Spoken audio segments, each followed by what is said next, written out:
Akbar sudah agak apa ya. Baik, untuk selanjutnya kita mintakan kepada Al-Mukarram Dr. Husni Anwar ya. Saya tahu persis beliau sangat lama ya mendampingi almarhum Prof. Ramli ya, tentu banyak semacam apa ya, spiritual engagement ya, keterlibatan yang luar biasa ya. Baik, kita mintakan kepada Dr. Husnel, kita persilakan. Syukran wa jazakallah khairan. Assalamualaikum warahmatullahi wabarakatuh. Alhamdulillah wa kafa, wassalatu wassalamu ala rasulihil mustafa wa ala alihi wa ashabihi wa man tabi'al huda. Asyhadu an la ilaha illallah wahdahu la syarika lah wa asyhadu anna Muhammadan abduhu wa rasuluh alladzi la nabiyya rasula ba'dah. Allahumma anzil ar-rahmata wal maghfirata was sihhata wal afiyata wa ziyadatal ilmi wal fahma was sidqa wal hidayata wat tawfiq alaina fi hadzal majlis. Allahumma amin. Amma ba'd. Guru dari guru kita yang ada di UIN ini hadir pada hari ini, Profesor Sahrin. Kemudian juga ada Profesor Rizal Haq dan Profesor Abdul Rahman dan juga yang lainnya. Azza Allah wa iyyakum jami'ah. Semoga Allah memuliakan kita semua. Ya. Tema kita hari ini adalah mengingatkan kembali pada memori masa lalu ketika kami sedang menyusun paradigma dalam hidup dan paradigma di dalam arah tujuan manhaj kehidupan itu sendiri. Kehadiran beliau di dalam, saya lebih banyak begini ya, saya memang tidak mengonsep ini karena saya ingin berbicara melalui, kalau bahasa Profesor tadi adalah living kan begitu, berdasarkan jembatan memori masa lalu. Kehadiran beliau di tengah-tengah kami pada awalnya sebagai mahasiswa itu menghadirkan sebuah spirit baru di dalam arah dan orientasi pendidikan. Pada awalnya kita tidak mengenal ilmu hadis dengan baik, tapi ketika masuk pasca sarjana beliau menghadirkan sebuah nuansa baru di dalam pengkajian hadis.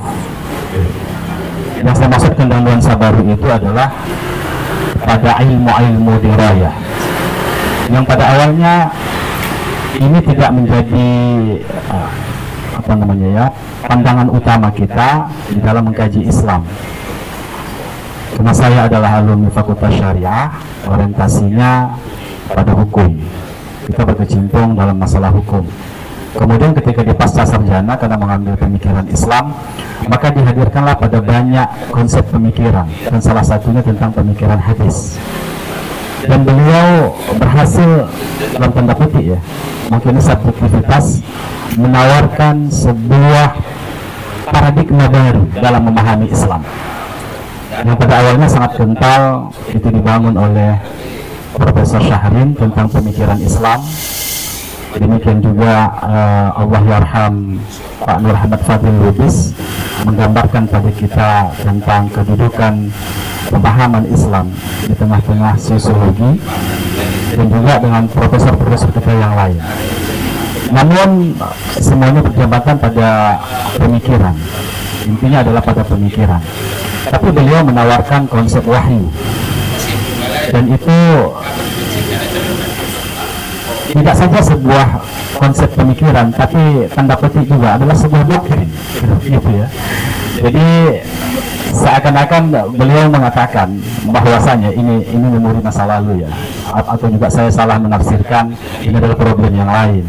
Jadi saya ingin berbicara secara bukan vulgar, tapi secara apa adanya, kan begitu. Ingin menilai semua pemikiran itu dikembalikan kepada pemahaman ulama hadis. Dengan kata lain, standar kebenaran itu ada pada hadis. Oleh sebab itulah beliau mengajak kita untuk mengkaji ilmu hadis itu tidak saja pada ilmu riwayah itu sendiri, bagaimana kita mentranslasikan hadis, meriwayatkannya, tapi juga adalah pada takhrijnya, memastikan kalau hadis itu adalah sahih. Maka pada waktu itu takhrij hadis bagi kami sesuatu yang sangat baru. Dan kalau kita pada awalnya menganggap takhrij itu adalah sesuatu yang tidak menarik, tapi akhirnya beliau bisa menawarkan pengkajian dalam takhrij itu sesuatu yang sangat menarik. Ternyata sangat dalam sekali, banyak berhubungan dengan sejarah, berhubungan dengan hukum, berhubungan dengan sosiologi, berhubungan dengan banyak hal. Jadi disitulah kami semakin tertarik untuk mengkaji ilmu hadis, mengkaji hadis. Walaupun tesis saya waktu itu kembali pada pemikiran, yaitu tentang akidah, tapi memori pengajaran beliau tentang hadis itu tetap tersimpan, tersaving dengan baik. Jadi walaupun kami mengkaji disertasinya juga itu pemikiran, tapi tetap berhubungan dengan keilmuan ini. Dan pertemuan itu tidak saja sebagai seorang mahasiswa dan dosennya, tetapi sampai pada hal yang lain, termasuk dalam banyak diskusi, dan akhirnya saya menjadi asisten beliau. Dan itu cukup lama, 10 tahun lebih kurang. 10 tahun menjadi asisten beliau dalam ilmu hadis. Dan uniknya adalah beliau ini adalah orang yang suka percaya kepada orang, sangat suka percaya kepada orang. Lalu dia menguji kami dalam banyak hal, terutama waktu itu dihadirkan sebuah kitab harus dibaca. Karena kata beliau mengkaji hadis adalah mengkaji turos. Mengkaji turos itu adalah mengkaji tradisi yang sudah matang di tengah-tengah orang Arab, dan bahasa kemapanan yang beliau maksud itu adalah dia dijelaskan dengan bahasa. Dan ketika seseorang tidak memahami bahasa, maka dipastikan dalam tanda petik ya, kegagalan mereka untuk memahami sebuah kultur atau budaya atau tradisi yang hidup di mana ruang itu menjadi objek kajian kita. Dan di sini adalah konteksnya hadis. Dan hadis itu tersimpan dalam kitab-kitab turos. Ya. Jadi karena itulah beliau menguji kita untuk membaca kitab. Saya tidak tahu berapa nilai saya, tapi besoknya saya disuruh masuk. Kan begitu ya. Saya yakin banyak salahnya kan begitu. Tapi saya disuruh masuk. Dan disitulah kita berinteraksi lebih intens dengan beliau. Dan itulah awal 10 tahun kami bersama. Dan juga banyak buku-buku beliau yang saya edit. Iya. Yang saya edit, dan buku yang pertama sekali itu adalah Studi Ilmu Hadis. Nanti memang saya sedikit ingin mengemukakan di mana kontribusi beliau sebenarnya di dalam pengkajian hadis dalam rentang waktu pengkajian hadis Nusantara. Tapi sebelum itu, saya juga melihat beliau adalah seorang yang sangat antusias kepada ilmu. Tapi apakah ini sebuah keunggulan beliau atau justru sebuah kekurangan? Walaupun beliau adalah seorang pakar dalam ilmu hadis, tentunya ilmu dirayah yang kita maksud, karena dia tidak mengintenskan diri pada penghafalan hadis, pada periwayatan, dan kita tidak tahu bahwasanya beliau adalah orang yang menghafal kitab hadis. Tetapi pada ilmu dirayah kita tidak ragukan lagi tentang keberadaan beliau. Jadi dalam rentang waktu itu, walaupun dia tadi tokoh hadis dan begitu ilmu dirayah, tapi beliau tidak menutup keilmuan yang lain. Maka dia mempelajari tentang pemikiran Islam, mempelajari tentang ulumul Quran, mempelajari tentang tafsir. Bahkan dalam waktu-waktu rileks dia pernah berbicara, saya ingin menulis kitab tafsir, kata beliau. Tapi sampai wafatnya beliau tidak berhasil ya menulis kitab tafsir. Dan juga memang termasuk saya yang menyayangkan hal ini, beliau tidak menulis sebuah kitab syarah hadis. Ya. Jadi keilmuan itu hanya pada ilmu dirayah.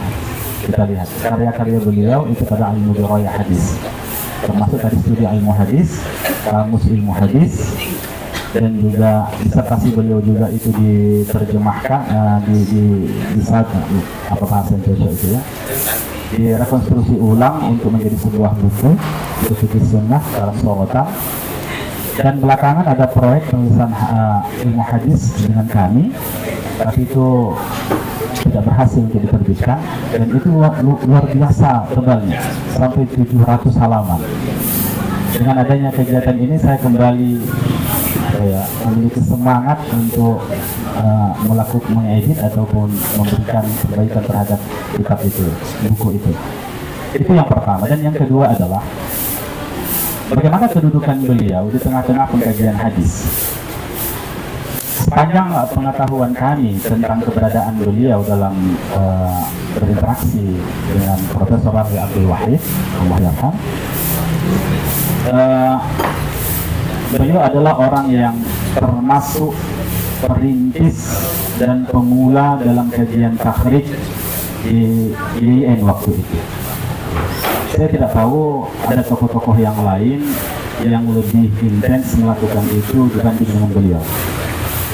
Jadi beliau di Fakultas Usuluddin itu berhasil menanamkan paradigma takhrij itu.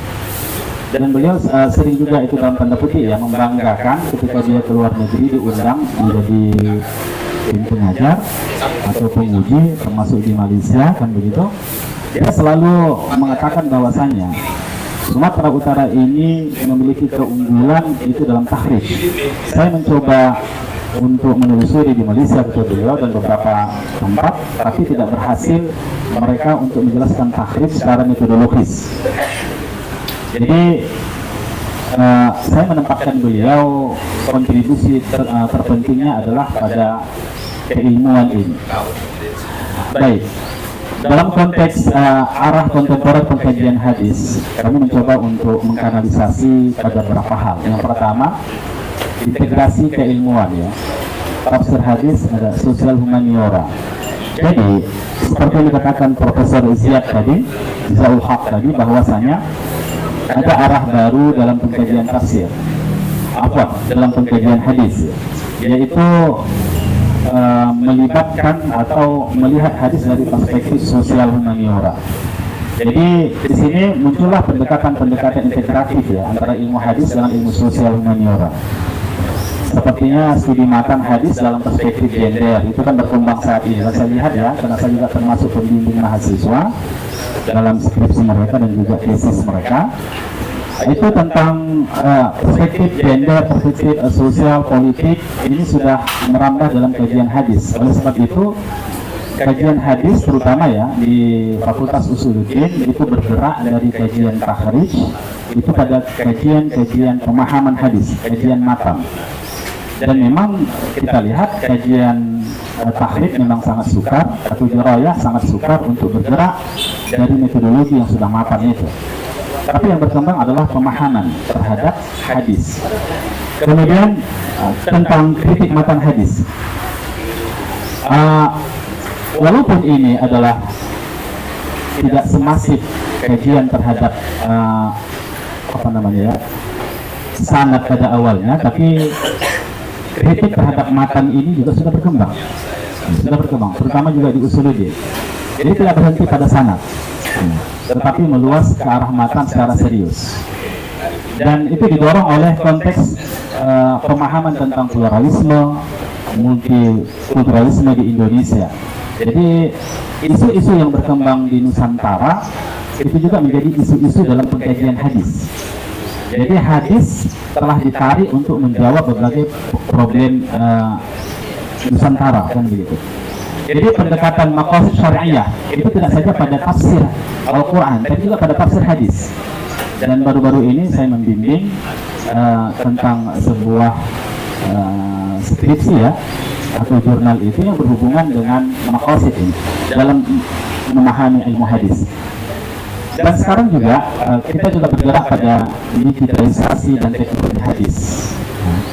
Tapi kita bukan sebagai pelaku, tapi adalah sebagai orang yang menggunakan teknologi.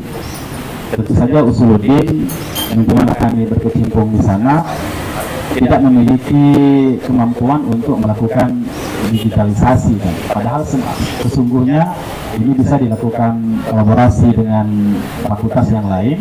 Bagaimana membuat sebuah digitalisasi hadis dalam arah baru. Arah baru yang kita maksudkan di sini lebih lengkap dari apa yang telah ditemukan oleh pihak lain kan begitu.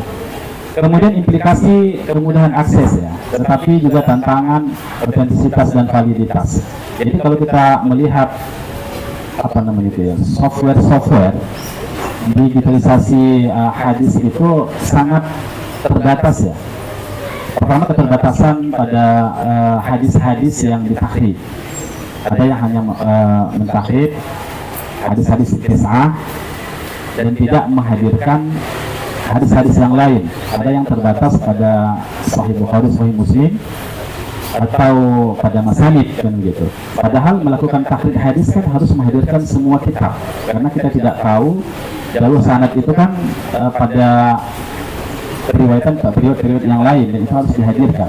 Dan disinilah ruang bagi kita sebenarnya untuk membuat digitalisasi dalam teknologi tahrif hadis ya.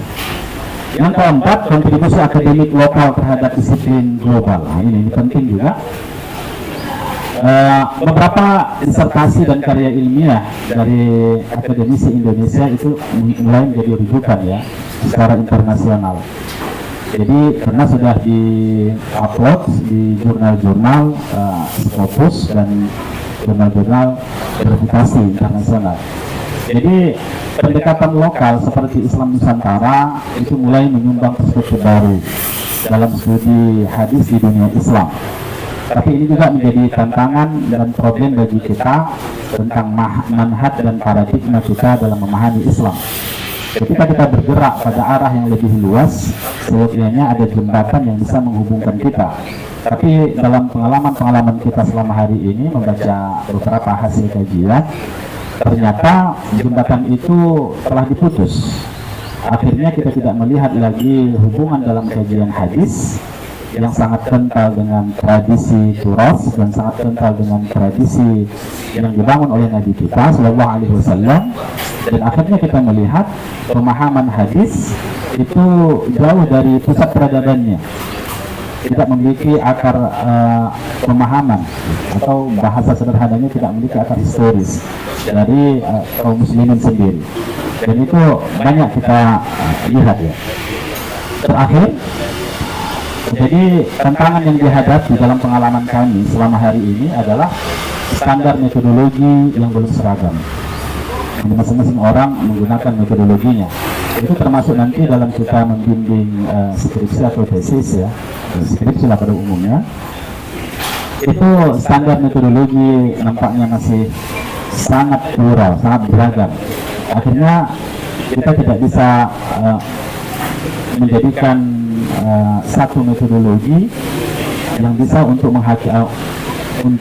memberikan arah pada hasil-hasil penelitian itu. Kemudian kurangnya literasi bahasa Arab dan kritik tekstual ini sangat minim bagi kita, karena para pengkaji hadis sendiri itu tidak mengetahui kadang-kadang bahasa turas hadis itu, yaitu bahasa Arab. Kalaupun mengetahui hanya paham mubtada khabar.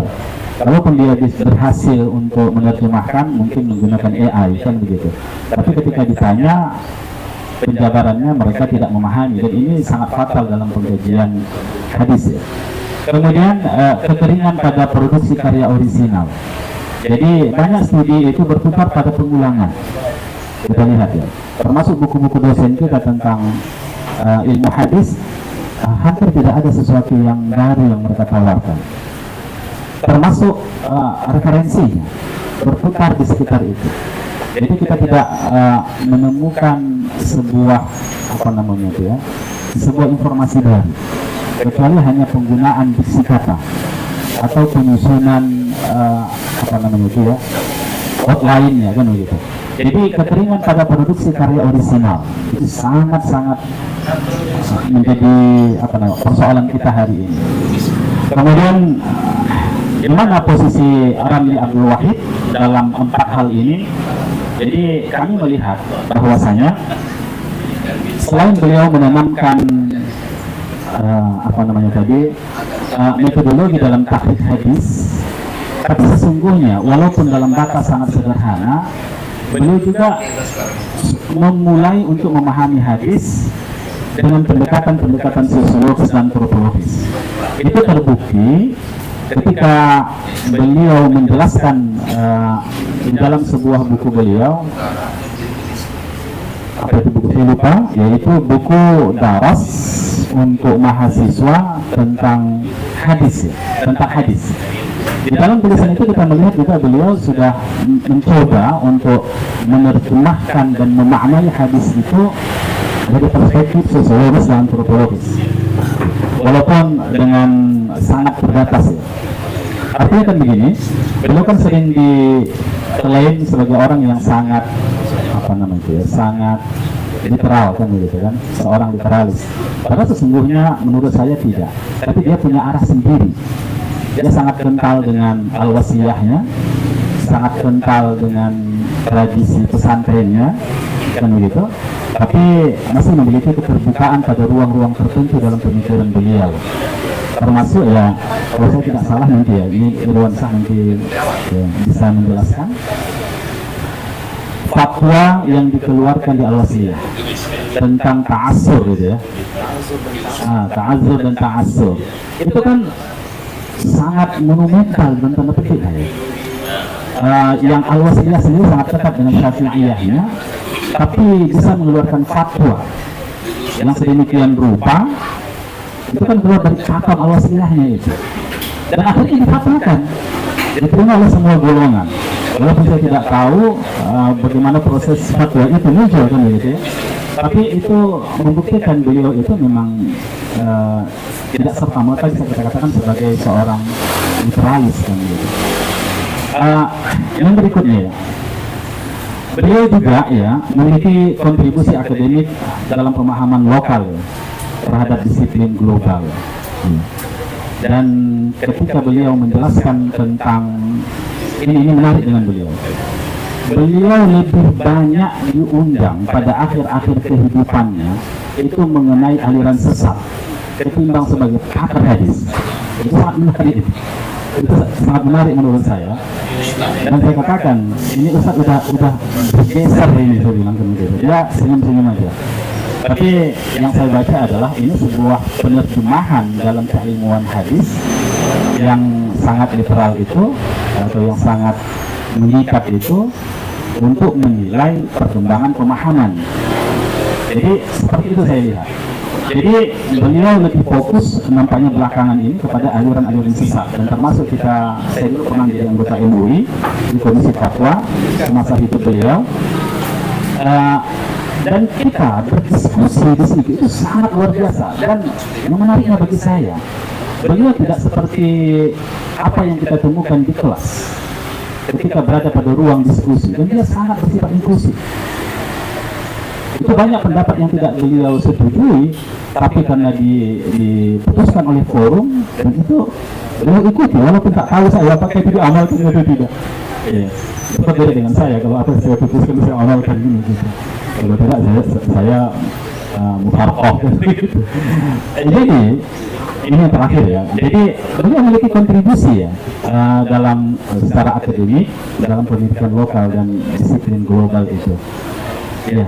Dan terakhir sekali, paling penting rekomendasi lah menurut saya. Ini bagi Pak Profesor ya. Ya, di jurusan ilmu hadis. Pentingnya penguatan metodologi dan bahasa Arab. Kita harus punya karakter tersendiri di usuluddin ini. Dulu saya pernah menjabat menjadi ketua prodi ilmu Al-Quran Tafsir. Maka waktu itu kita menginginkan ada satu yang sangat spesifik dari jurusan prodi ilmu Al-Quran Tafsir itu dibanding di Nusantara ini prodi yang lain, dan juga mungkin seluruh dunia. Apa itu? Kita ingin menjadi pusat kajian tafsir Nusantara. Tapi belakangan ya karena udah berbeda ini ya kan, berbeda tujuannya, kita sudah nggak tahu lagi kemana arahnya ini ya. Kedua arahnya lalu arahnya tasawuf, sekarang nggak tahu arahnya kemana ini. Iya. Jadi kenapa? Karena itu yang kita bisa memiliki kontribusi besar. Karena mahasiswa kita tidak bisa kita klaim semuanya bisa berbahasa Arab. Sementara kita ada lahan yang kemampuan standar mahasiswa kita itu bisa untuk mengelaborasinya sedalam-dalam mungkin. Kan sementara kan begitu. Tapi ternyata Allah Ta'ala alam bisawab ya, saya juga tidak mengikuti perkembangan lebih jauh. Itulah yang kita harapkan ada pada prodi ilmu hadis. Ada sebuah ciri khas dan karakteristik kita ketika dunia ingin mengkaji tentang sesuatu, cari di UIN Sumatera Utara, karena disitulah pusatnya kan begitu. Kalau kita cari kalau macam tadi hadis atau tafsir klasik ya banyak sekali sudah, dan kita tidak akan dipandang untuk itu. Dan itu yang kita harapkan nanti ya.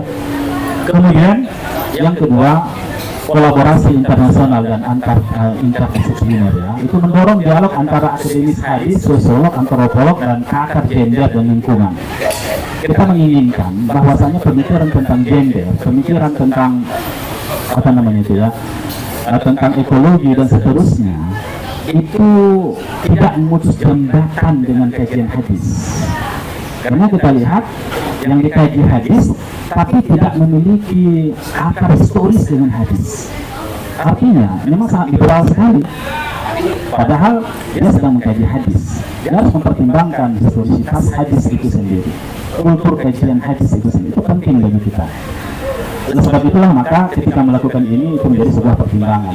Kemudian transformasi kurikulum studi hadis. Ini menyeimbangkan antara pelestarian turos dan inovasi akademik yang harus kita lakukan. Jadi karena kita kan berada pada sebuah perubahan yang sangat besar, dan kajian tentang turos dalam pengertian tahrif hadis itu kan seakan-akan sudah hampir selesai dilakukan, apalagi dengan karya Syekh Muhammad Ismail Al-Baini yang telah mengkaji semua hadis.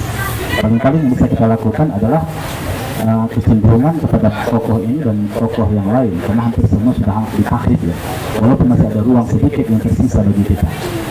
Jadi transformasi kurikulum studi hadis. Yang terakhir ini sangat penting ini Pak Prof. Etika keilmuan dan keberpihakan sosial dalam kajian hadis. Jadi studi hadis bukan hanya wacana akademik, ya, tapi juga harus menjawab kebutuhan umat dan realitas sosial kita. Kenapa hadis itu, kajian hadis itu tidak diminati?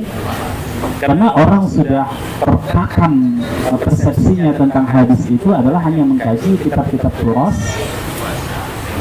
dan tidak bisa menjawab tantangan sosial hari ini. Terus sebab itulah maka harus ada nuansa etika keilmuan dan keberpihakan sosial kita. Bagaimana hadis bisa menjawab tantangan itu? Dan kita tahu hadis terpenafsir dari Al-Quran, maka oleh sebab itu hadis jauh lebih bisa memberikan penerjemahan yang lebih konkret daripada Al-Quran itu sendiri yang sangat apa namanya ya, yang sangat dinamis kan gitu. Baik, jadi saya tutup dengan sebuah penutupan ya tentang arah masa depan kajian hadis yang telah dirintis oleh Profesor Dr. Haji Ramli Abdul Hasim Mangunsang rahimahullah ya. Studi hadis Indonesia itu menunjukkan dinamika yang sehat dan progresif. Itu fakta yang tidak bisa kita pungkir. Jadi ke depan yang dibutuhkan bukan hanya akademisi yang mumpuni secara teks, tapi juga teks sangat perlu karena kita mengkaji hadis, tetapi juga visioner dalam menyuarakan nilai-nilai profetik ke dalam realitas sosial yang sangat kompleks hari ini. Kemudian Indonesia dengan karakter majmuknya itu memiliki potensi besar untuk menawarkan paradigma studi hadis yang kontekstual, moderat, dan berorientasi pada kemaslahatan serta tidak tercerabut dari akar hadis itu sendiri, baik secara riwayah dan juga pada pemaknaan hadis.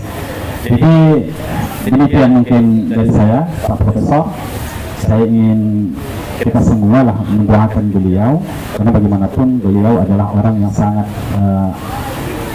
berjasa ya. Profesor kita beliau itu sangat berjasa terhadap universitas kita hari ini, dan terutama dalam kajian hadis ya di Usuluddin.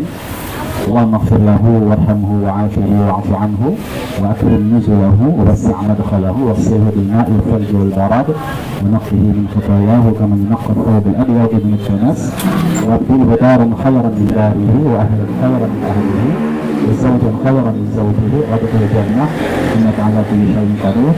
Sallallahu alaihi walhamdulillahi rabbil alamin. Assalamualaikum warahmatullahi wabarakatuh. Waalaikumsalam warahmatullahi wabarakatuh. Ya, terima kasih kita ucapkan kepada Dr. Husnil ya. Saya kira banyak hal tadi disampaikan ya, terutama tentang posisi almarhum Prof. Ramli dalam konteks studi hadis di IAIN ya, UIN ya, di Sumatera Utara, dan juga dalam konteks lebih luas di Indonesia ya. Baik, selanjutnya kita mintakan kepada Dr. Irwansyah. Ya, kita persilakan.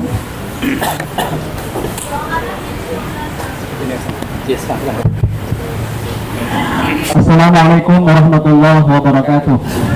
Assalamualaikum warahmatullahi wabarakatuh. Alhamdulillah rabbil alamin ala kulli hal wassalatu wassalamu ala nabiyyina wa ala alihi wa sahbihi wa ba'du. Yang saya hormati Bapak Dr. Haji Maraimbang, Bapak Dr. Rusyono, Bapak Profesor Ziaul Haq, Bapak Profesor Sahdin, Ustadz Dr. Husnil Anwar Matonda, Bapak Ibu, hadirin wal hadirat yang izinkan saya tidak bisa sebut satu persatu. Saya mohon izin, saya tidak memposisikan diri sebagai narasumber, meskipun di flyer itu dibuat narasumber. Ustadz Husnil ini murid Saramli, kadernya, saya berikutnya, dan beliau ini guru saya. Jadi saya tidak berani memposisikan diri sebagai narasumber. 3 tahun saya dididik beliau di kader ulama, itu juga dengan orang tua saya Profesor Sahri dan Bapak Ibu yang lain.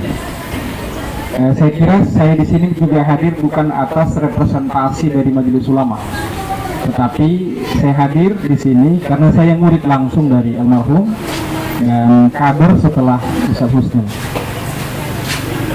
Hidup saya dibentuk Ustadz Ramli dari 2006 sampai beliau meninggal dunia. Saya dimasukkan ke kader ulama, dipelajari beliau, diajari dan lain seterusnya. Silakan Pak. Lanjut Ustaz. Jadi, terhormat pada ya. Bapak Ibu izinkan saya diminta testimoni sebenarnya. Saya ingin ungkap satu tulisan beliau yang dipresentasikan tahun 2018 di Jakarta tentang prospek perkembangan kajian hadis di Indonesia. Dari sini kita bisa melihat nanti sepakat atau tidak sepakat, tapi beliau banyak mengkritisi UIN Sumatera Utara, dalam hal ini prodi ilmu hadis dan tafsir hadis di Fakultas Usuluddin. Beliau juga banyak mengkritisi banyaknya metodologi perkembangan modern yang mencoba untuk meneliti dan menelaah hadis dengan metode itu sendiri. Saya ulangi, sepakat atau tidak sepakat, ini akan saya sampaikan. Kata beliau di dalam makalah itu, dulu kajian hadis di Indonesia itu tidak terlalu diminati karena tradisi masyarakat kita tradisi madhab. Jadi kalau sudah ada di Fathul Mu'in, apa yang disampaikan oleh Imam Zainuddin Al-Balibar, asumsinya itu ada hadisnya gitu. Walaupun tidak ditulis dalam hadis itu, tapi itu disadur, dipahami berdasarkan hasil ijtihad, tapi tetap bermuara kepada hadis Nabi. Sehingga orang-orang madhab ketika sudah difatwakan, dijelaskan di dalam fikih, maka nggak perlu lihat lagi kitab hadis, itu sudah ada dasar hadisnya. Ini tradisi madhab. Sehingga belakangan pada periodisasi awal, perkembangan kajian hadis di Indonesia itu tidak terlalu mencuat ke permukaan. Bahkan banyak di kalangan elit hadis sendiri, banyak profesor, tetapi banyak tausiah, tulisan, ceramah agama, buku yang memuat hadis-hadis yang tidak sahih. Dia contohkan waktu itu beberapa dosen di kampus kita yang baca hadis di tausiah agama di Masjid Ulul Albab, dia sampaikan hadis tentang utlubul ilma walau bisin. Lalu kata Ustaz Ramli bilang, ini tidak paham ini. Padahal itu bukan hadis Nabi. Bukan hadis Nabi. Kemudian sumu tasihu, masalah kamu niscaya kamu akan sehat. Banyak sekali hadis-hadis yang diungkapkan oleh para ilmuwan di berbagai tempat, tapi setelah diteliti dan ditelusuri dalam kitab-kitab takhrij, banyak yang dhaif, bahkan banyak yang lemah. Maka dia untuk membentengi para dai dari hal tersebut, dia buat tulisan-tulisan tentang hadis-hadis yang bermasalah. Dan salah satu yang menjadi rujukan beliau adalah buku Profesor Ali Mustafa Yaakob. Di lain hal, di samping ada buku-buku yang lain seperti Al-Mawdu'at dari Imam Ibnu Qayyim Al-Jauziyah. Kata beliau dalam makalahnya, ini menunjukkan bahwa perkembangan kajian hadis terbatas di kalangan elitnya. Elit hadis itu sendiri yang dosen di fakultas yang notabene-nya mengajarkan ilmu hadis, tapi masih menyebut banyak hadis-hadis yang bermasalah. Kata beliau ke saya, sebenarnya boleh aja dia sebut itu, tapi bukan dengan sirah jazam, tapi sirah tamrid. Tapi ketika dia katakan qala Rasulullah, berarti itu hadis, itu klaim terhadap bahwa itu adalah ungkapan Nabi Sallallahu Alaihi Wasallam, padahal masih diragukan. Harusnya dia bilang, non kabarnya ada hadis yang mengatakan begini, karena dia tidak pasti kebenarannya. Bapak Ibu hadirin yang saya hormati, ada beberapa hal tentang masa depan hadis yang beliau kritisi, termasuk metodologi dalam menelaah hadis. Saya baca saja ini sedikit. Metodologi pendekatan baru dalam mengkaji eksistensi hadis, pemahamannya sekarang cukup berkembang dan bervariasi, kata beliau. Tentunya keadaan sekarang mendorong lahirnya metode baru ke depan lebih modern lagi, sehingga kajian hadis lebih berkembang.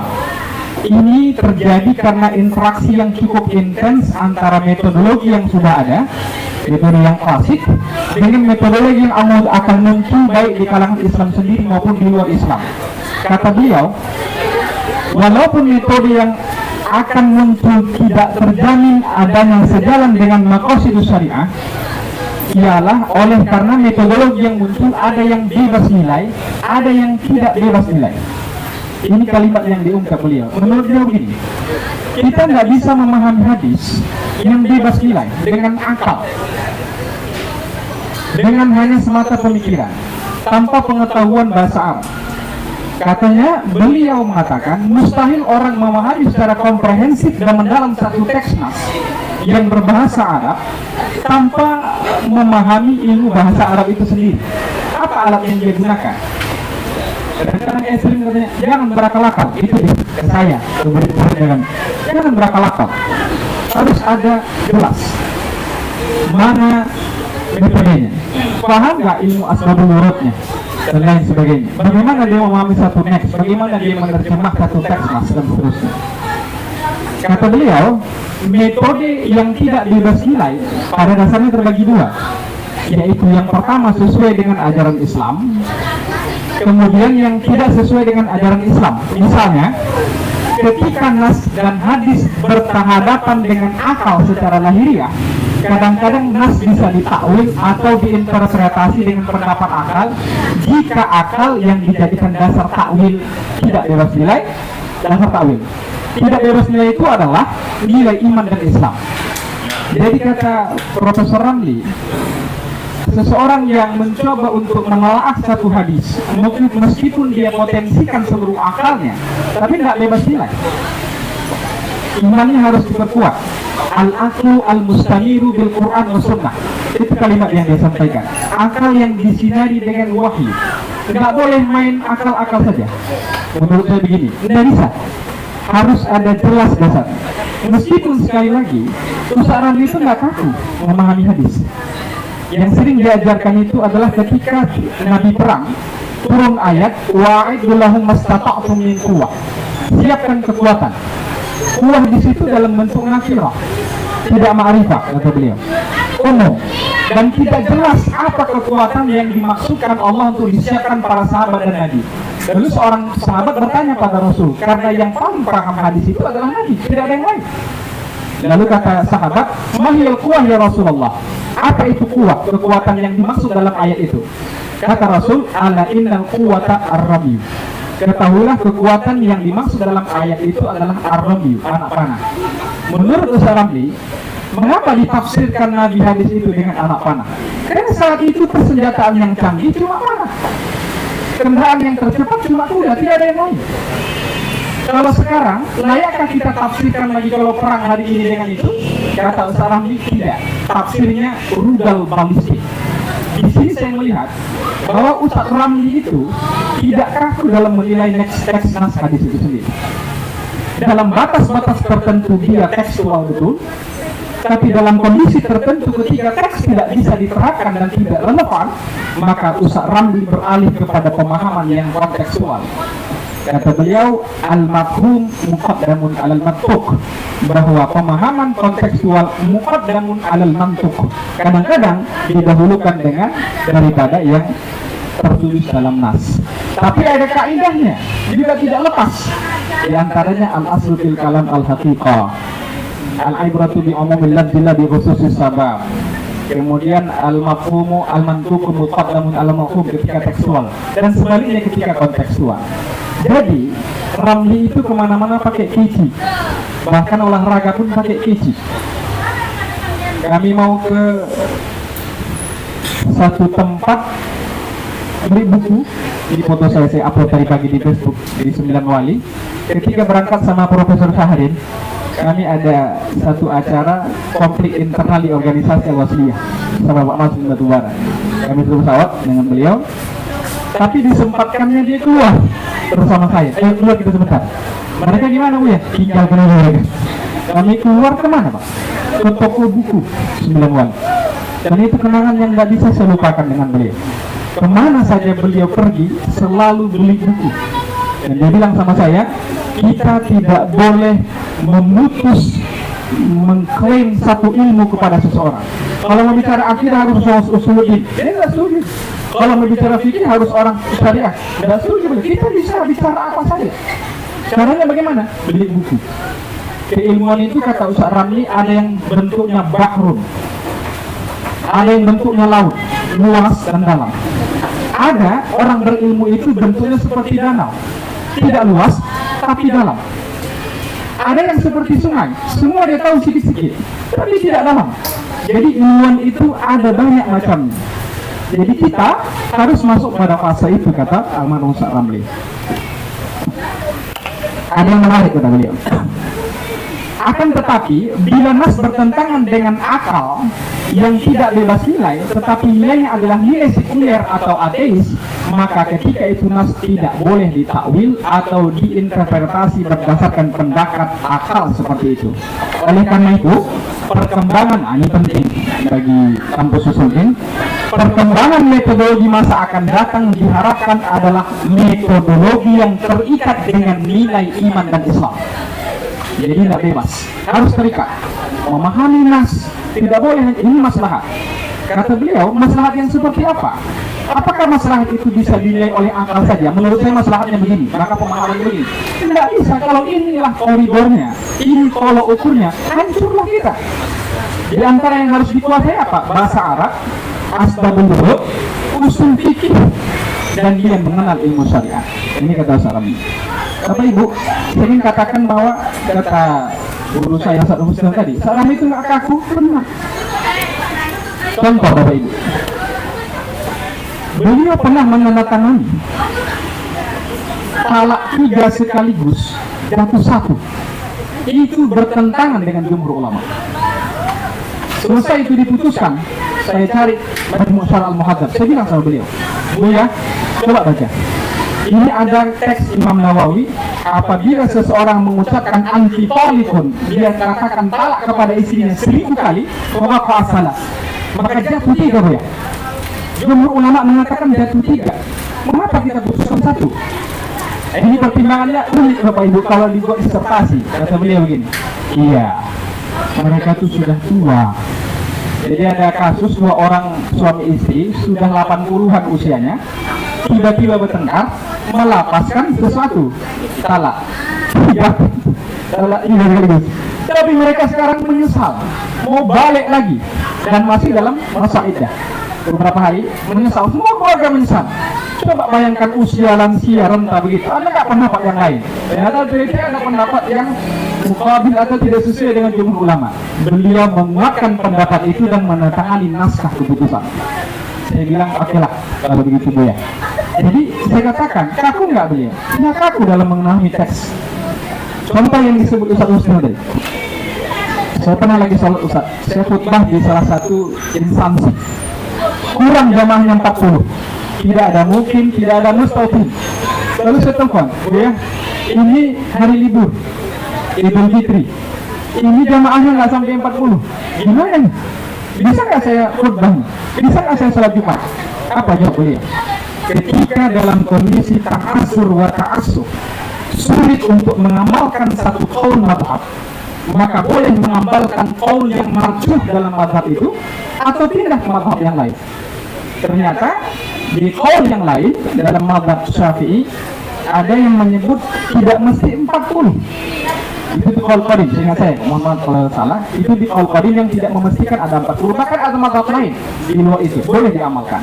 Saat itu Bapak Ibu, saya laksanakan sholat Jumat, saya khotib dan saya imam dengan kondisi seperti itu. Nah, pada kali yang lain ada kasus di Asahan yang mengatakan bahwa tidak haramnya seseorang melakukan sholat sunnah yang kalau dia masih memiliki hutang qadha dalam sholat yang dia belum ganti. Sementara di Al-Fiqh ala Madhahibil Arba'ah, Abdurrahman Al-Jaziri mengatakan ittifaqul ulama, sepakat para ulama bahwa sholat yang ditinggalkan itu wajib diganti atau diqadha.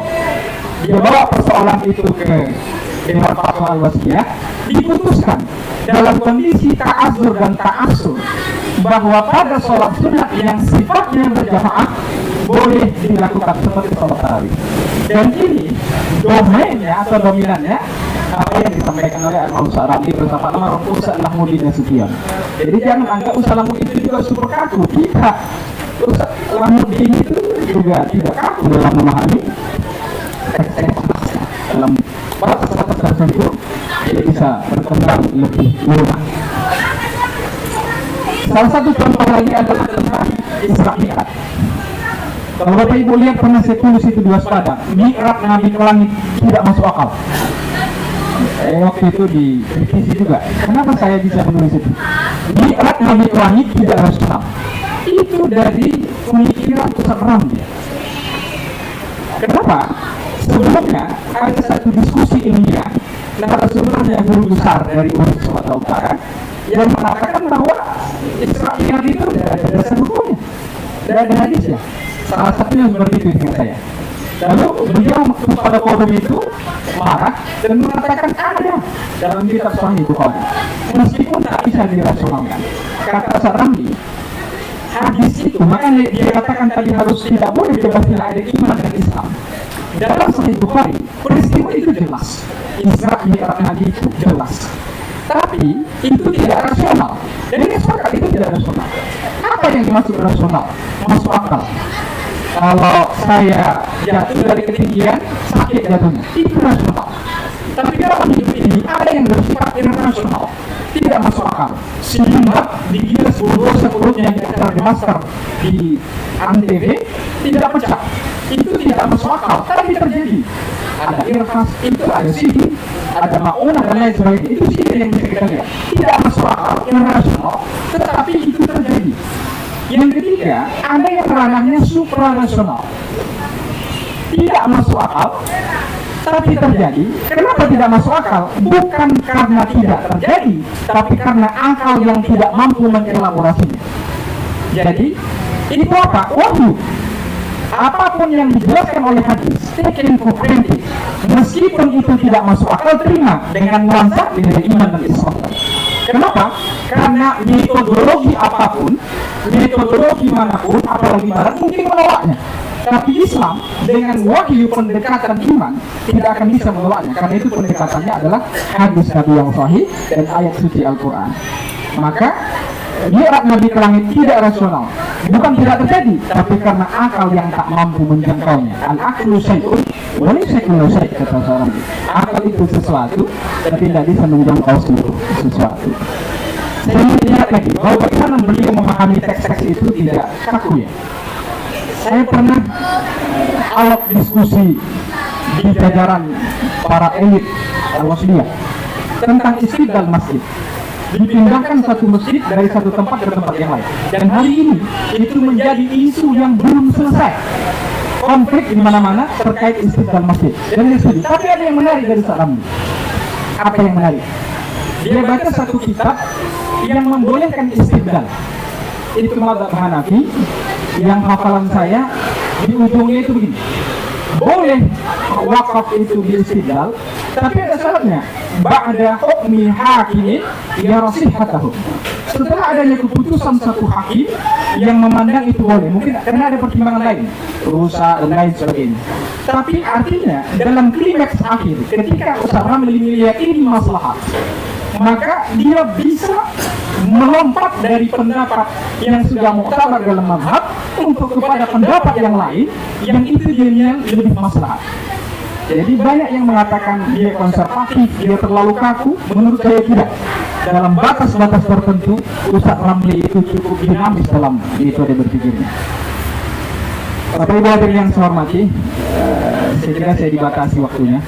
Tantangan dan solusi saja lah. Ini 10 halaman Bang Zewha, amin saya baca semua. Karena coba saya malam saya resume dari berbagai makalah beliau.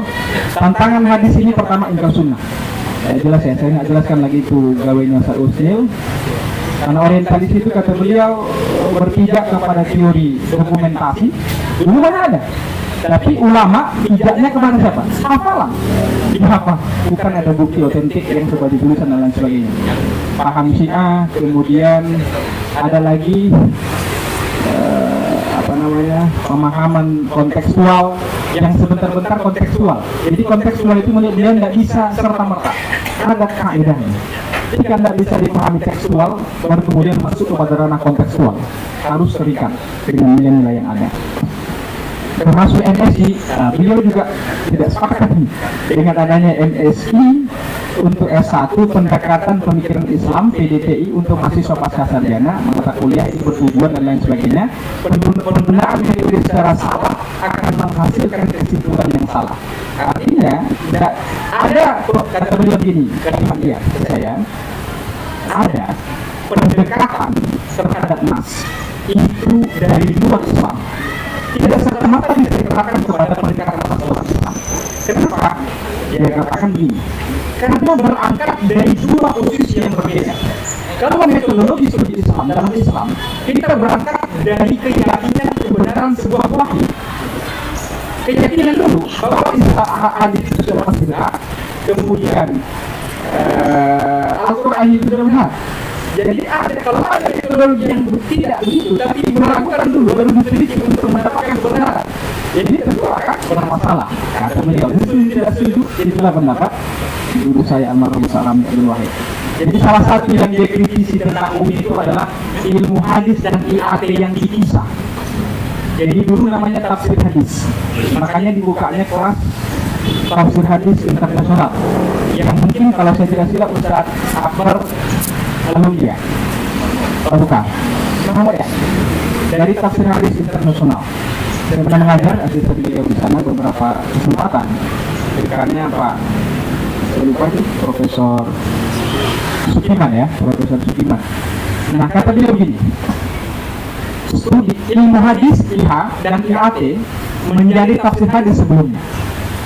Lalu kemudian belakangan itu dirubah. Lahirnya prodi tafsir hadis di Fakultas ini menjadi ikon yang menarik mahasiswa berduyun-duyun untuk masuk, terutama alumni pesantren. Dan kualitasnya bisa dipastikan lulusan yang terbaik.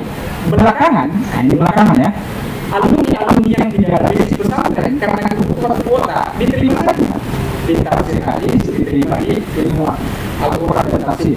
Akhirnya outputnya tidak sama lagi dengan target yang masalah. Jadi barangkali kata beliau, salah satu yang perlu dipikirkan adalah nanti bisa dibaca di jurnal tertentu bersama Dedi Masri, bahwa dia ini bagaimana menyatukan kembali tidak dipisah antara ilmu Al-Quran dan tafsir bersama ilmu hadis, tetap satu tafsir hadis, sehingga ini akan bisa mendongkrak mahasiswa yang masuk belajar di UIN, tidak lagi yang sampai ke studi Quran saja, dia masuk ke sana lalu hadisnya kosong, tidak ada mahasiswa dan lain sebagainya. Bapak Ibu, yang kedua penguatan akidah. Nah, ini perlu dilihat penguatan akidah bagi mahasiswa kita untuk melahirkan para ulama-ulama hadis yang tidak dirasakan lagi. Kita baca semua ya, banyak sekali ya. Baik, Bapak Ibu hadirin yang saya hormati, ini hanya bagian dari saya sebagai murid Allah yarhamallahu ma'afillahu sa'ram Abdul yang saya berterima kasih kepada Bang Profesor Ziatul Haq. Hari ini beliau diagendakan, dan apa yang saya sampaikan tadi itu saya catat dari buku-buku dan tulisan-tulisan beliau. Memang tulisan beliau itu belum semua dipublikasi. Kalau ada yang mau meneliti disertasi, saya siap memberikan, tapi diberi disertasi. Beliau itu menulis buku Nahu, nama bukunya An-Nahu Al-Muqtasar. Saya ini, tapi saya sekarang belum cetak. Beliau bersama saya menulis buku dengan judul persoalan-persoalan pelik dijawab oleh para ulama. Itu ini. Salah satu kasusnya adanya seekor sapi, kambing yang menyusu kepada anjing. Yaitu ada dua tetangga rumah, yang satu melihara anjing, yang satu melihara kambing. Itu kambingnya mati, lalu kambingnya jalan ke tetangga yang punya anjing, menyusu sampai dewasa. Dewasa bertolong. Orang tangga itu salah di mana hukumnya, jadi sudah saya cari ibaratnya, saya ketemu, dan ternyata hukum memakan dagingnya makruh, tidak haram, karena betulnya anjing, kambing tidak betulnya anjing gitu. Lalu dia bilang, catat semua, kumpul semua bahannya, kita tulis buku berdua, namanya masalah-masalah pelik dijawab para ulama. Jadi Bapak Ibu, ketika saya mencoba meneruskan buku itu kembali, saya tidak bisa. Saya tadi malam menulis ini saja, saya harus menangis. Balik. Saya tidak bisa meneruskannya karena saya merasa berlebihan sekali dan belum pergi dari kehidupan saya. Dan ada janji saya kepada beliau itu saya tunaikan, maka itu tidak selesai sampai sekarang. Saya tulis buku pribadi, catatan seorang murid. Banyak sekali persoalan-persoalan fikih, pendapat-pendapat beliau yang unik sebenarnya, termasuk tentang kehidupan. Dan itu yang saya amalkan. Ketika saya bersama Profesor Sahrin ke Jakarta, di bandara saya ikut pulang, karena saya tutup dengan ini saja. Dia bilang ke saya begini, Wan atau Buya, ada darah orang itu manis, ada darah orang itu pahit. Bukan seperti kopi pahit ini ya, ini tuh pahit ini. Dia bilang ke saya begitu, maksudnya gimana? Darah manis itu syaratnya pertama jujur, jangan berbohong, jujur. Yang kedua, bertanggung jawab. Kalau dikasih satu amanah pekerjaan, tanggung jawab, sudah selesai. Jangan mangkir, bertanggung jawab. Yang ketiga, cerdas dalam bekerja. Kalau tidak tahu, tanya yang lain. Sampai dia contohkan mobil, kami di jalan, dia dulu nyetir mobil, saya dulu pada nyetir, lampu merah, dia dari samping, ke kiri, jalan. Karena dia hitung, sampai di depan, itu sudah lampu hijau. Jadi harus cerdas, supaya kita jangan telat. Jadi saya itu jujur, bertanggung jawab, cerdas dalam bekerja. Yang keempat, tanpa panggil, janganlah salah diminta tolong sedikit, jelas nggak? Ini sekarang yang bilang, jelas nggak? Seluruh disuruh orang lakukan, karena seperti menanam labu. Labu itu ditanam di sini, tumbuhnya besar, tapi ini besar. Jadi jangan harapkan hari ini datang diundang dia hak, dibayarnya 2 juta. Tidak, nggak usah, pulang saja gitu. Kenapa? Itu mau saja orang menyuruh kita, itu sudah satu penghargaan. Itu besar-besaran. Maka ya, saya pulang aja nih. Tapi barangkali Bang Jauhak sertifikat digital adalah, tadi bilang gitu aja. Ya PDF aja gitu. Tapi Ibu ada yang menggunakan demikian, mungkin waktu juga yang memisahkan kita. Saya tidak ingin memperpanjang karena ini murni saya satu dari kalau setuju tidak setuju, tapi itulah dia Ramli Abdul Wahid yang saya kenal, itulah dia guru saya, dan banyak sekali pemikiran beliau yang bisa kita telaah, elaborasi bahkan dalam bentuk penelitian. Terima kasih, mohon maaf atas segala kekurangan. Assalamualaikum warahmatullahi wabarakatuh. Waalaikumsalam warahmatullahi wabarakatuh. Aplaus untuk Dr. Irwan ya dan Dr. Rusnel ya. Baik, saya kira di agenda kita banyak sekali narasumber ya, ada yang online dan ada yang offline ya. Kalau seterusnya dan Irwan tadi bicara tentang aspek keilmuan, saya kira narasumber kita ini Mahmud pendidik dokter ya. Mungkin ada cerita-cerita yang apa ya, untold story ya, banyak yang tak terceritakan ya, untold ya. Beliau berapa tahun? 10 tahun ya, 6 tahun ya, mendampingi Prof. Ramli kemana-mana ya. Baik, kita akan mintakan ya, tapi mungkin dibatasi ya, karena banyak narasumber lain. Bagaimana kisah heroik mungkin ya, selama kehidupan Prof. Ramli. Kita mintakan kepada Mahmud Delani dari Menteri. Silakan. Bismillahirrahmanirrahim. Assalamualaikum warahmatullahi wabarakatuh. Waalaikumsalam. Yang terhormat, izin saya juga di sini Bapak Profesor Dr. Hasan Sahrin Harhab. Ya. Kemudian Direktur atau Presiden Kopi Pahit, Ustadz Misiono. Kemudian Bapak Profesor Dr. Zulhaq Hidayat ya, dan yang lain yang mungkin tidak bisa disebut sebagai Ustadz yang ada di sini. Kemudian Bismillahirrahmanirrahim. Alhamdulillahirabbil alamin wahdahu wassalatu wassalamu ala asyrafil anbiya'i wal mursalin wa ala alihi wa sahbihi wa sallam ajma'in, amma ba'du. Puji syukur kita ucapkan kehadirat Allah Subhanahu wa taala. Ya, dalam kesempatan ini kita bisa berikhtiar ya, bermujahadah, melangkahkan kaki, berkumpul di sini, artinya melakukan diskusi. Ya. Kemudian yang kedua, salat serta salam tidak lepas kita harus bersolat kepada Muhammad SAW dengan mendapatkan Allahumma sholli ala sayyidina Muhammad wa ala ali sayyidina Muhammad. Yang terhormat yang ada di sini, saya sedikit cerita sebelumnya. Saya lihat di TikTok begitu sangat menarik acara di Sumatera Utara ini, Kopi Pahit. Saya coba diskusi sama Prof. Zulhaq. Saya rasa perlu saya sebagai peneliti tentang Pak Ramli ini, perlu kita mengadakan sebuah delegasi ya, terhadap seorang tokoh ya,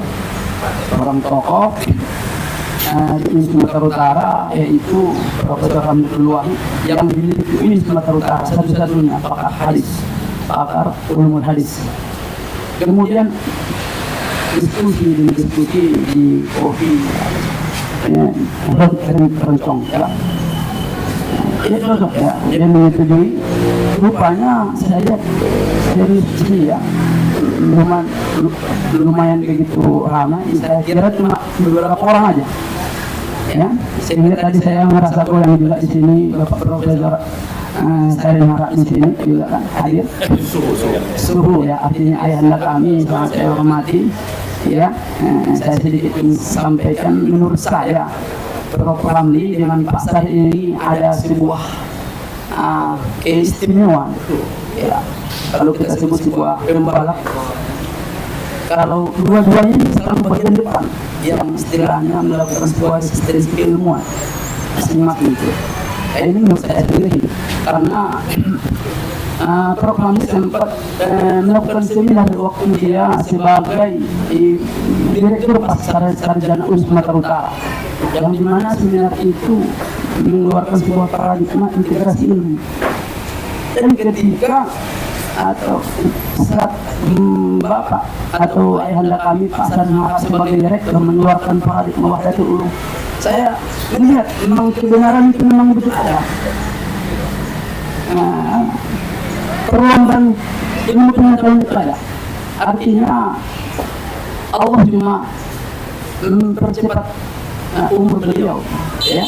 Kalau seandainya Bapak Ramli ini masih hidup, artinya pengetahuan di Sumatera Utara atau saya sebagai tokoh Pak Ramli dengan Pak Sahrin ini tidak ada catatan. Artinya memiliki sebuah apa ya, keilmuan peperangan atau resisten gitu ya. yang sebenarnya itu harus kita apresiasi salah satunya sebagai Sumatera Utara, bagaimana kita melihat tokoh-tokoh di Sumatera Utara itu satu sama lain harusnya saling memperbesarkan, jangan satu sama lain mempersulitan. Makanya di dalam penelitian saya di STGD membahas mengenai tentang pemikiran Hamid Luwait, sempat yang saya buat judulnya mengenai tentang integrasi ilmu, yang dimana Pak Zia sempat membilang sama saya, kalau umpamanya kalau kita buat pengujinya Pak Sahin gimana gitu ya, kalau memang itu memang diharapkan kenapa tidak perlu dengan artinya ini pendidik dari mulai katanya ya, tapi saya memang serius cuma gimana saat itu mungkin yang pengujinya ada di dunia kalangan kami ya, Ustadz ya, alhamdulillah sebenarnya terlaksana ya. Kemudian bukan hanya di situ aja ya. Kalau bicara tentang istimewa tentang Pak Ramli ini, kayaknya saya lebih banyak mendapatkan keistimewaan yang beda dengan yang lain, karena saya langsung mutasi ya, bersentuh sama beliau.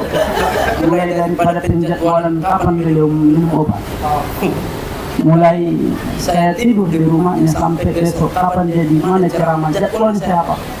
Dan di dalam doa saya, ya Allah, buatlah saya seperti ini, bisa ceramah kemana-mana. Alhamdulillah saat ini berlahan-lahan saya dapat jadwal. Alhamdulillah. Karena waktu beliau itu masih hidup kita nggak berani. Karena dia sempat bilang, kamu tidak layak untuk ceramah. Ya, tidak layak menjadi imam masjid gitu ya. Jadi itu bukan berarti dia ngomong seperti itu tidak cuma dalam hati, artinya sebuah motivasi supaya ada genjotan yang sama diri kita. Ya, saya terus terang tidak ada merasa dendam sama beliau. Kadang banyak hal-hal yang dimana Mahmud ini ada lampu merah ini. Selain lampu merah ada simpang belok kiri. Kita masuk kiri, siap prop. Dapat lampu merah, dapat simpang 3. Saya tanya lagi, ini simpangnya prop.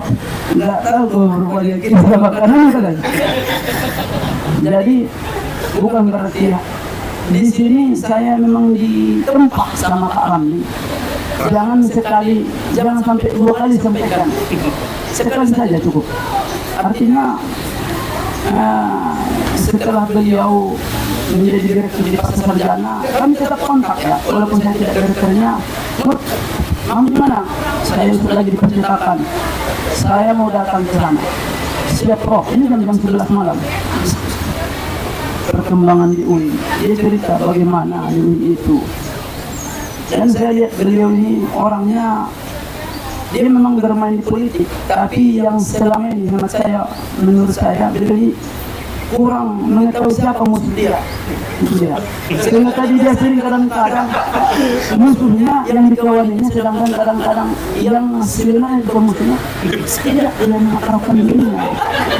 Ya, banyak hal yang terjadi. Jadi makanya ya, saya ucapkan terima kasih kepada Pak Direktur ya Kopi Pahit ini. Akhirnya acara ini dilaksanakan, data-data sudah kita rekam di sini. Saya dapatkan beberapa pendapat tentang Pak Ramli ini.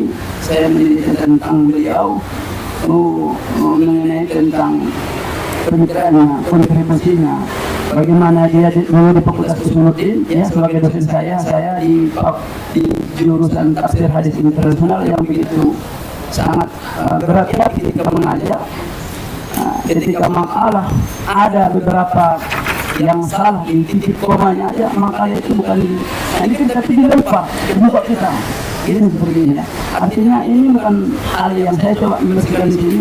Di sini melihat hanya melempar gitu aja, tidak mengingat itu. Setelah keluar dari kelas ini dia lupa.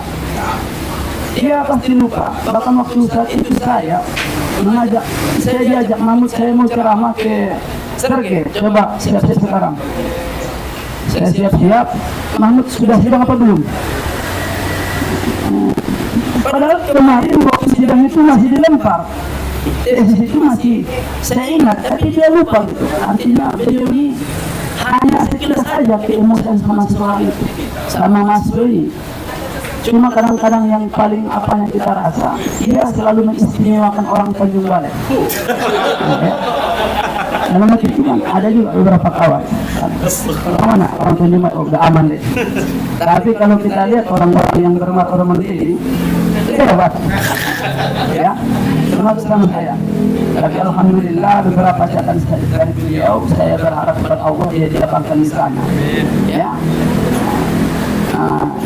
Dan dia berapa itu banyak menasihati saya. Bagaimana saya sebelum buka usaha dia memberikan nasihat. Saya cerita bagaimana awal-awalnya di fotokopi dia datang. Bahkan karena waktu saat itu belum ada karyawan saya itu. Saya tidak berbohong, dia yang menjaga saya kurang lebih satu hari setengah hari lah. Dari jam 10 sampai jam-jam 3 datang. Jadi itulah ya beberapa hal yang begitu sangat saya ingat ya sama beliau waktu tidur di rumahnya, buku apa yang kita pegang, yang kita baca-baca malam itu ketika kita tidur membuka besok hati-hati. Pasti jalan pasti tadi malam Mahmud saya membaca buku bahkan sampai mukanya ini Prof. Ini saya apa yang saya dapatkan dari buku itu